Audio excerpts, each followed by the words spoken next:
O ano é 39 depois de Cristo. No Palácio Imperial do Monte Palatino em Roma, uma festa está acontecendo, mas não é uma festa comum. Senadores estão presentes, suas esposas ao lado. Música ecoa pelos corredores de mármore.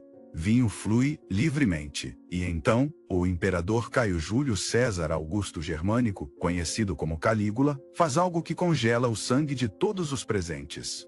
Ele aponta para a esposa de um senador e diz: "Esta noite, ela é minha, não é um pedido, é uma ordem. O senador não pode recusar, sua esposa não pode recusar." E o que acontece a seguir?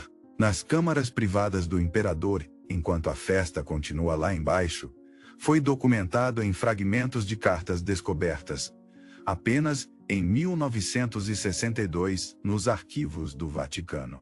Cartas escritas por senadores apavorados para parentes no exterior, implorando para nunca trazerem suas famílias a Roma, porque Calígula não era apenas um imperador louco como Hollywood retrata. Ele era algo pior. Ele era um homem que entendeu que poder absoluto significava que nenhum tabu, nenhuma linha moral, nenhuma lei divina ou humana poderia detê-lo. E ele testou essa hipótese sistematicamente. Durante 4 anos de reinado, de 37 a 41 d.C., Calígula transformou o Império Romano em seu campo de experimentação pessoal, de até onde a depravação humana poderia ir. E o que você está prestes a descobrir não está em nenhum filme, não está em nenhum livro didático, porque historiadores tiveram medo de documentar completamente. Mesmo Suetônio, o historiador romano que escreveu a vida dos 12 Césares 80 anos após a morte de Calígula, usou eufemismos e linguagem codificada para descrever certos atos. Mas nós temos as cartas, temos os fragmentos, e temos os registros senatoriais que sobreviveram em arquivos esquecidos. A questão não é se você pode lidar com a verdade.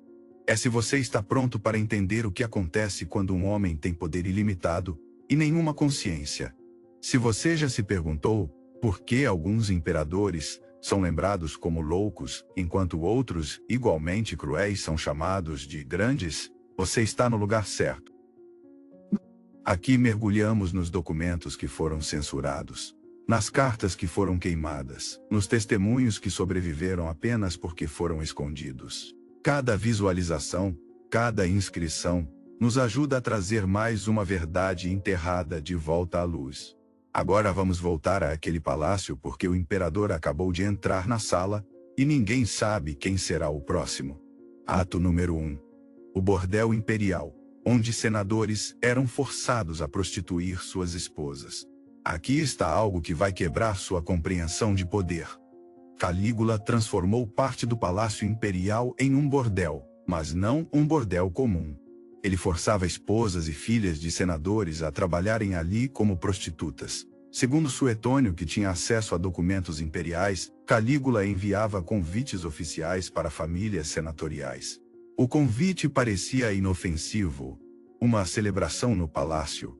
Mas quando chegavam, as mulheres eram separadas dos homens e levadas para câmaras especiais. Ali, eram forçadas a servir a qualquer visitante que o imperador designasse. Os maridos e pais esperavam do lado de fora, podiam ouvir, não podiam entrar, não podiam protestar. Porque protestar significava acusar o imperador de desonra, o que era traição, o que significava execução imediata de toda a família. Uma carta descoberta em 1978 nos arquivos de Florença, escrita por um senador chamado Lúcio Vitélio, descreve a noite em que sua esposa de 23 anos foi levada. Ouvi sua voz através das paredes. Ele escreveu: implorei aos deuses por surdez. Quando ela voltou ao amanhecer, não conseguíamos nos olhar. Parte de nós morreu naquela sala. E Calígula sorriu no café da manhã, como se nada tivesse acontecido. Mas aqui está o que torna isso ainda mais perturbador. Calígula mantinha registros. Uma tábua de cera preservada no Museu Britânico, datada de 39 d.C., lista nomes de mulheres nobres, quantos clientes atenderam, e quanto dinheiro geraram. Dinheiro ele cobrava. E o dinheiro ia diretamente para o tesouro imperial. Calígula não fazia isso por prazer sexual, fazia por poder absoluto. provar que podia transformar as mulheres mais respeitadas de Roma em commodities, e ninguém podia impedi-lo. Ato número 2. Incesto público com suas 3 irmãs, como declaração política. Calígula tinha 3 irmãs, Júlia Agripina, Júlia Drusila e Júlia Livila, e segundo múltiplos historiadores romanos, incluindo Suetônio e Dio Cássio, ele mantinha relações sexuais com todas as 3, mas não em segredo, publicamente, em banquetes, na frente de senadores e seus convidados. Dio Cássio, escrevendo em grego no século III, descreve como durante um jantar oficial, Calígula ordenou que Drusila, sua irmã favorita, se reclinasse ao seu lado não como irmã, mas como esposa. E então, na frente de todos os presentes, ele a tratou exatamente como marido. Ninguém desviava os olhos, porque desviar os olhos sugeria desaprovação. E desaprovação era traição. Mas aqui está o que historiadores modernos descobriram ao analisar correspondências senatoriais. Calígula fazia isso estrategicamente. O incesto era tabu em Roma, mas era permitido entre deuses. Os deuses do Olimpo constantemente se casavam com irmãos. Júpiter casou-se com sua irmã Juno. Ao praticar incesto publicamente, Calígula estava fazendo uma declaração: eu não sou humano. Eu sou um deus. E forçar a aristocracia romana a assistir e aplaudir era forçá-los a reconhecer sua divindade. Quando Drusila morreu em 38 d.C., possivelmente de febre, Calígula a deificou oficialmente, construiu templos para ela, ordenou que todos em Roma a adorassem como deusa. E segundo registros senatoriais preservados, ele visitava esses templos à noite e realizava rituais matrimoniais com a estátua de sua irmã morta. Uma carta escrita por um filósofo romano, cujo nome foi riscado mas cuja carta sobreviveu, descreve: o imperador não está mais preso pela mortalidade. Ele faz amor com mármore, pensando que é carne. Perdemos não apenas um líder são, mas nossa própria capacidade de distinguir imperador de Deus, loucura de divindade. Ato número 3. O jogo onde nobres eram forçados a assistir suas esposas com gladiadores. Calígula inventou um entretenimento especial para seus banquetes privados. Forçar mulheres nobres a terem relações sexuais com gladiadores na frente de seus maridos e famílias. Mas não era aleatório. Era psicologicamente calculado. Segundo fragmentos de diários descobertos em escavações de Pompeia em 1951, Calígula escolhia especificamente as mulheres mais devotas. Aquelas conhecidas por fidelidade matrimonial exemplar, aquelas que haviam recebido honras públicas por castidade. E escolhia os gladiadores mais brutais, geralmente criminosos condenados, escravos cobertos de cicatrizes e sangue da arena. A mulher era trazida ao centro da sala de banquete. O gladiador era trazido diretamente da arena, sem lavar, ainda coberto de sangue, e Calígula simplesmente ordenava: divirtam-nos. O marido tinha que assistir, a família tinha que assistir. E no final, todos tinham que aplaudir, porque não aplaudir era insultar o imperador. Um senador chamado Gaio Calpurnio Pisão, que mais tarde lideraria a conspiração para assassinar Calígula, descreveu em uma carta interceptada: vi minha esposa destruída diante dos meus olhos.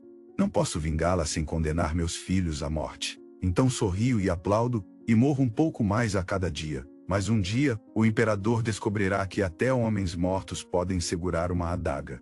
Esta carta foi usada como evidência no julgamento de Pisão após a conspiração falhar. Ele foi executado. Sua esposa foi executada. Seus filhos foram vendidos como escravos. E a carta foi preservada nos arquivos imperiais como aviso. Ato número 4. Ele também tinha um método específico para destruir homens poderosos. Forçá-los a casar-se com ele em cerimônias públicas. Segundo Suetônio, Calígula casou-se com pelo menos 5 homens durante seu reinado, incluindo um cônsul chamado Lúcio Vitélius e um ator popular chamado Mnéster. Mas não eram cerimônias simbólicas. Eram casamentos completos com véus, dotes e consumação pública. Uma tábua descoberta em 1989, em arquivos de Alexandria, contém parte do contrato matrimonial entre Calígula e o cônsul Vitélius. O documento é juridicamente vinculativo. Lista Calígula como marido e Vitélius como esposa, e inclui cláusulas sobre fidelidade, dote e deveres conjugais. Vitélius, um dos homens mais poderosos de Roma, foi forçado a vestir roupas femininas, usar véu e participar de uma cerimônia de casamento completa no fórum, na frente de milhares. E então, segundo relatos, foi levado à Câmara Imperial para a consumação na frente de testemunhas selecionadas.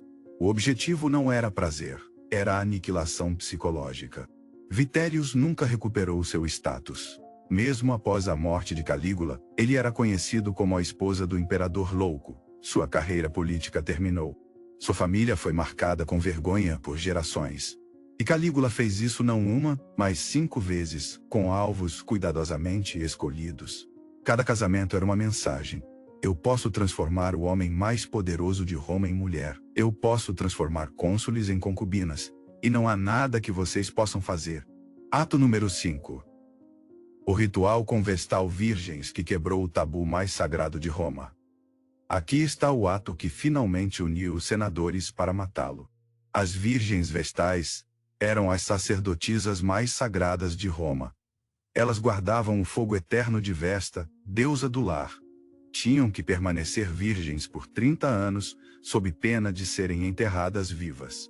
Tocá-las sexualmente era o maior sacrilégio possível em Roma, punível com morte imediata. Em 40 d.C., durante o festival de Vesta, Calígula entrou no templo de Vesta, onde apenas as sacerdotisas podiam entrar. E segundo Suetônio, e confirmado por documentos do Colégio Pontifical descobertos em 1876, ele violou uma das virgens no próprio altar da deusa. O nome dela foi apagado dos registros.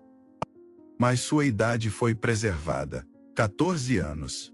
Ela havia se tornado vestal apenas 2 anos antes. Após o ato, Calígula não a matou. Pior, ele a manteve no palácio como concubina, forçando-a a quebrar seus votos diariamente.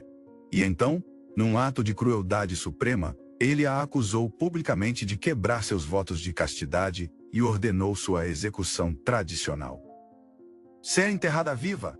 Ela foi enterrada em uma câmara subterrânea perto do Fórum Romano, com uma pequena quantidade de pão e água.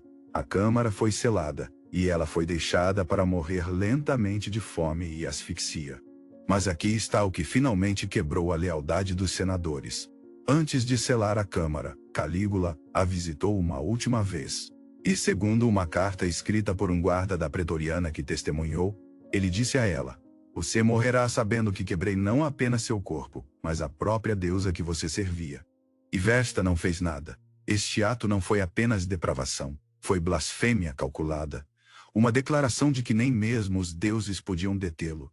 3 meses depois, em 24 de janeiro de 41 d.C., Calígula foi assassinado por oficiais da guarda pretoriana em uma conspiração que incluía senadores, seu próprio tio Cláudio, e até alguns escravos do palácio. Ele tinha 28 anos. Reinou apenas 4 anos. Mas naqueles 4 anos, segundo estimativas históricas baseadas em registros senatoriais, ele executou ou causou as mortes de pelo menos 1000 cidadãos romanos, incluindo dezenas de senadores e suas famílias. Após sua morte, o Senado tentou algo sem precedentes: damnatio memoriae total. Eles ordenaram que seu nome fosse cinzelado de todos os monumentos, suas estátuas destruídas, suas leis revogadas, seus registros queimados, como se ele nunca tivesse existido. E quase funcionou. Quase. Mas algumas cartas sobreviveram. Alguns diários foram escondidos. Alguns testemunhos foram preservados em arquivos distantes. E séculos depois, os encontramos. Então, por que essa história importa? Porque não é sobre Roma antiga.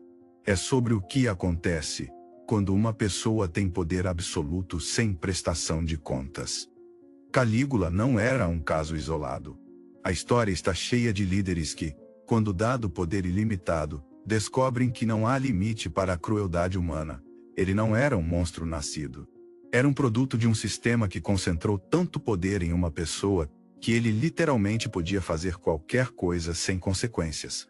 E isso o corrompeu completamente. Pense nisso. Calígula começou seu reinado popular. Quando se tornou imperador aos 24 anos, o povo de Roma celebrou. Ele era jovem, carismático, neto do amado general germânico.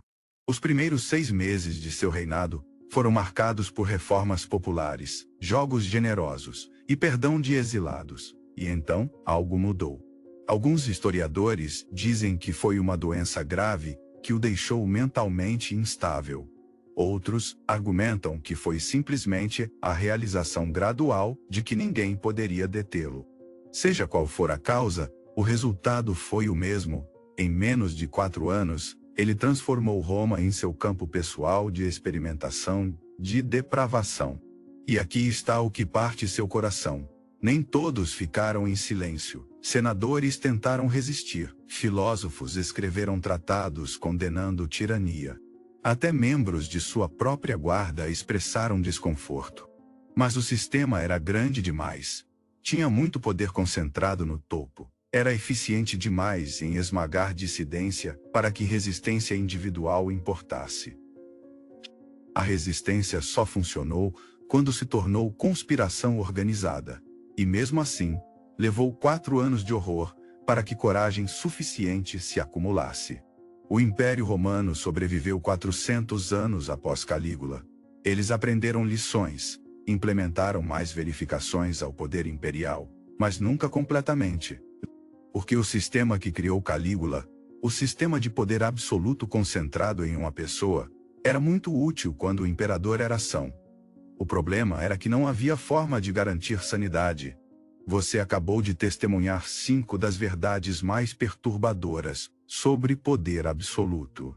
Se histórias como esta te fazem questionar como sociedades permitem que monstros ascendam ao poder, então se inscreva e continue explorando as sombras da história conosco. Porque algumas lições só podem ser aprendidas olhando diretamente para o abismo. Calígula deveria ter sido apagado da história.